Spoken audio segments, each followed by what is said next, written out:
Buah iblis terbagi menjadi 3 tipe, yaitu Logia, Paramecia, dan Zoan. Pengguna buah iblis mampu membangkitkan kekuatan yang lebih besar yang disebut Awakening. Hal ini pertama kali dijelaskan oleh Crocodile saat di Impel Down. Lalu saat di Dressrosa, Doflamingo menjelaskan lagi dengan lebih detail.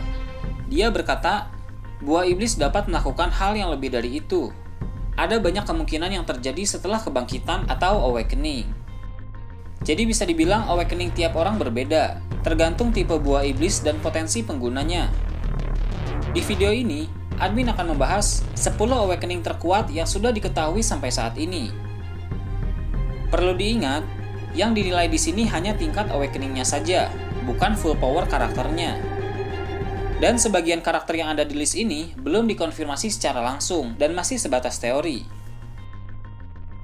Mulai dari nomor 10, Crocodile. Crocodile memiliki kekuatan buah iblis Logia, yaitu Sunasuna no Mi, yang membuatnya menjadi manusia pasir. Dia bisa berubah menjadi pasir dan bisa mengendalikan pasir yang ada di sekitarnya. Saat di Alabasta, dia bisa mengendalikan pasir karena area di sana penuh dengan pasir. Tapi ternyata saat di perang Marineford, dia bisa menggunakan serangan pasir dengan skala yang cukup besar, padahal tidak ada pasir di sekitarnya. Itu berarti dia sudah mencapai Awakening, karena dia bisa menciptakan pasir itu sendiri. Nomor 9, Doflamingo. Doflamingo memiliki kekuatan buah iblis Paramecia, yaitu Ito-Ito no Mi, yang membuatnya bisa mengendalikan benang. Dia sudah dikonfirmasi telah mencapai Awakening. Bahkan dia sendiri yang menjelaskan tentang konsep Awakening itu. Dia bisa mengubah benda di sekitarnya menjadi benang, bahkan dia bisa membuat klon dari benangnya itu. Ada beberapa jurusnya yang mengerikan. Di antaranya adalah Bird Shape, yaitu jurus menciptakan sangkar burung raksasa yang bahkan Fujitora tidak bisa memotongnya. Lalu jurus Parasite yang membuatnya bisa mengendalikan orang lain. Selain itu, dia juga bisa mengobati lukanya sendiri. Bahkan organ dalamnya sekalipun bisa dia jahit dengan benangnya itu. Nomor 8, Marco. Marco adalah pengguna buah iblis Mythical Zoan Toritori no Mi, model burung phoenix. Buah iblis ini hampir menyerupai Logia, karena penggunanya bisa berubah menjadi api biru phoenix, dan mampu beregenerasi dengan cepat. Bahkan serangan dari Kizaru tidak berpengaruh sama sekali. Setelah time skip, Marco menjadi seorang dokter, dan mampu menyembuhkan orang lain dengan api birunya itu. Sepertinya ini adalah konsep Awakening-nya Marco. Jika sebelum time skip Marco hanya bisa menyembuhkan luka sendiri, nah setelah time skip, dia bisa menggunakan api birunya itu untuk menyembuhkan orang lain. Kekuatan Marco ini akan sangat berguna saat peperangan. Nomor 7, Katakuri. Katakuri adalah pengguna buah iblis Paramecia spesial, yaitu Mochi Mochi no Mi, sehingga dia bisa merubah tubuhnya menjadi mochi. Katakuri sudah mencapai Awakening, dan dia bisa mengubah benda di sekitarnya menjadi mochi. Mochi Katakuri ini bisa menjebak lawan karena sangat lengket. Bahkan Luffy mode Gear Force saja tidak bisa melepaskan diri dari mochi ini. Mochi Katakuri ini bisa menjadi lembek dan bisa menjadi sangat keras. Dia bisa merubah anggota tubuhnya menjadi sangat besar, bahkan jauh lebih besar dari mode Gear Third Luffy. Dia juga bisa membuat tangannya menjadi sangat banyak, sehingga Luffy sangat kesulitan saat menghindari serangannya itu. Katakuri juga bisa menumbuhkan anggota tubuhnya yang hilang, hampir mirip seperti Logia. Nomor 6, Magellan. Magellan adalah pengguna buah iblis Paramecia Doku Doku no Mi, yang membuatnya menjadi manusia racun. Dia bisa menghasilkan racun dari tubuhnya, dan racun Magellan ini sangat mematikan. Sekali saja terkena serangannya, maka akan langsung sekarat. Bahkan jika dalam 24 jam tidak diobati, orang tersebut akan langsung mati. Magellan bisa menciptakan racun dengan skala besar. Salah satunya adalah jurus Hydra. Dengan kekuatan sebesar ini, sepertinya dia juga sudah mencapai Awakening. Tapi efek samping dari kekuatannya ini adalah dia akan mengalami diare, yang membuatnya harus menghabiskan waktu di toilet selama berjam-jam. Karena itulah admin menempatkan dia di posisi ke-6.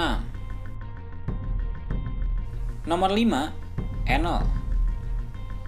Enel adalah pengguna buah iblis Logia, yaitu Goro-Goro no Mi, yang membuatnya menjadi manusia petir. Dia mengaku sebagai dewa di Skypiea, sampai dia bertemu dengan musuh alaminya, yaitu Luffy. Kemungkinan besar, Enel juga sudah mencapai Awakening, karena dia bisa menciptakan petir dengan skala besar. Bahkan dia bisa berubah menjadi wujud Amaru, yaitu monster listrik 200 juta volt. Ada salah satu jurus Enel yang sangat dahsyat, yaitu Raigo. Sebelum time skip, jurus Raigo ini hanya bisa digunakan dengan bantuan kapalnya, yaitu Maxim. Nah sekarang setelah time skip, Enel mungkin bisa menggunakan jurus Raigo tanpa bantuan Maxim, dan itu akan menjadi jurus yang sangat mengerikan. Nomor 4, Big Mom. Big Mom adalah pengguna buah iblis Paramecia Soru-Soru no Mi yang membuatnya bisa mengendalikan jiwa.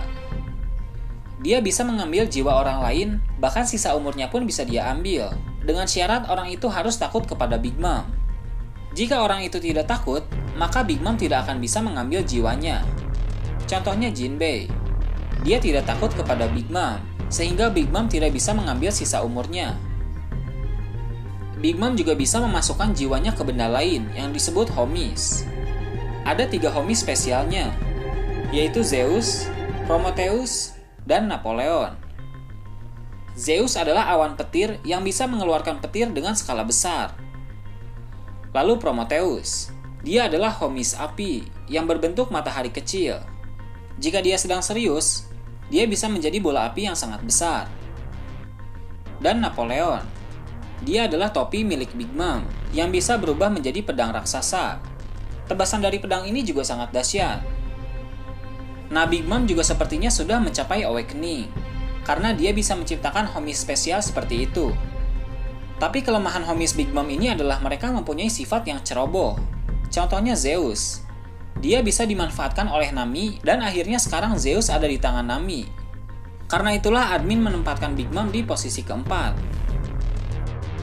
Nomor 3, Fujitora. Sudah dikonfirmasi di databook Fever Card bahwa Fujitora adalah pengguna buah iblis Paramecia yang bernama Zushi no Mi, yang membuatnya bisa mengendalikan gravitasi. Dia bisa mengalirkan gravitasi ke pedangnya, sehingga tebasan pedangnya memiliki tekanan gravitasi.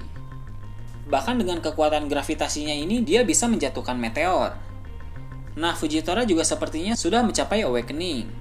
Karena untuk menjatuhkan meteor dari luar angkasa, dibutuhkan pengendalian gravitasi yang besar. Sepertinya itu baru sebagian kecil dari kekuatannya. Mungkin jika sudah serius, dia bisa menciptakan hujan meteor dengan skala besar. Karena itulah admin menempatkan dia di posisi ketiga. Nomor 2, Aokiji. Aokiji adalah pengguna buah iblis Logia Hiei no Mi yang membuatnya menjadi manusia es. Dia bisa berubah menjadi es, dan juga bisa menciptakan es. Bahkan dia bisa membekukan manusia hanya dengan menyentuhnya. Awakening Aokiji terlihat dari bekas pertarungannya dengan Akainu di Pang Hazard.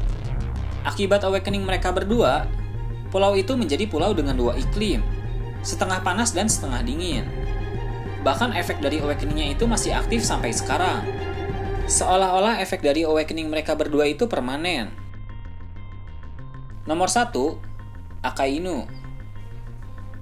Akainu adalah pengguna buah iblis Logia Magu-Magu no Mi yang membuatnya menjadi manusia magma. Banyak jurus yang dia gunakan saat di Marineford.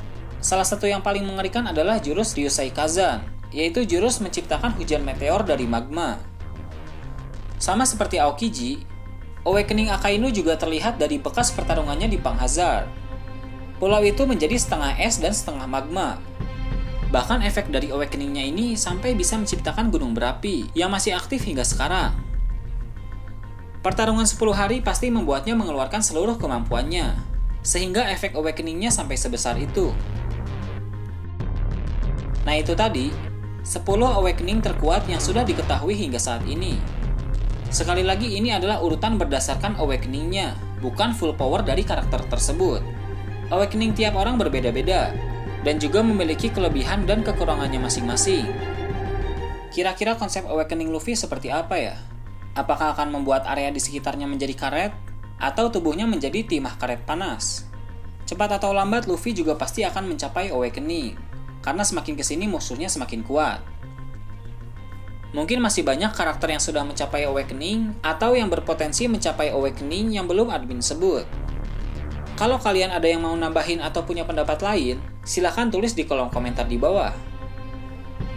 Oke, segitu aja untuk pembahasan kali ini. Jangan lupa like, share, dan subscribe untuk video menarik selanjutnya. Gue Toraokun, Shambles.